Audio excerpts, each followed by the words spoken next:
রাজ্যে প্রতিনিয়ত বৃদ্ধি পাচ্ছে মাদকের থাবা, আর এবার পাচারকারীদের নিরাপদ করিডোর হয়ে উঠেছে খোদ আগরতলার প্রধান ডাকঘর। বহিরাজ্য থেকে পোস্ট অফিসের মাধ্যমে আসছে নিষিদ্ধ এসকপ সিরাপ। এ চাঞ্চল্যকর ঘটনার প্রতিবাদে এবং জড়িতদের দৃষ্টান্তমূলক শাস্তির দাবিতে সরব হল রাজ্যের বামপন্থী যুব সংগঠনগুলি।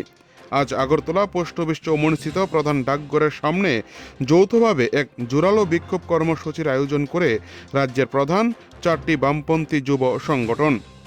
বিক্ষোভকারী যুব নেতৃত্বের অভিযোগ, প্রশাসনের নজরদারি এড়িয়ে আগরতলা প্রধান ডাকঘরকে মাধ্যম করে প্রতিদিন বিপুল পরিমাণে নেশা জাতীয় কফ সিরাপ রাজ্যে ঢুকছে। সাধারণ মানুষের পরিষেবা দেওয়ার আড়ালে ডাক বিভাগকে ড্রাগস মাফিয়ারা যেভাবে ব্যবহার করছে তা অত্যন্ত উদ্বেগজনক। যুব সমাজকে ধ্বংসের হাত থেকে রক্ষা করতে অবিলম্বে এই চক্রের মূল পাণ্ডাদের চিহ্নিত করে গ্রেপ্তার করার দাবি জানানো হয়েছে। আগরতলা থেকে নিজস্ব প্রতিনিধির রিপোর্ট, টিভি 100 বাংলা। আমরা স্তম্ভিত, মূলত বিজেপি এই রাজ্যটাকে কোথায় নিয়ে যাচ্ছে। এই শাসনে গত 8 বছরে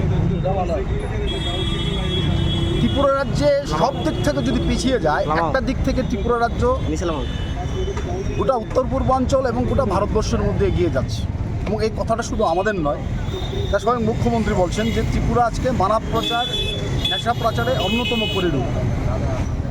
এবং এই যে নেশার রমরমা, এই যে মাদকের রমরমা, এটা অত্যন্ত উদ্বেগের।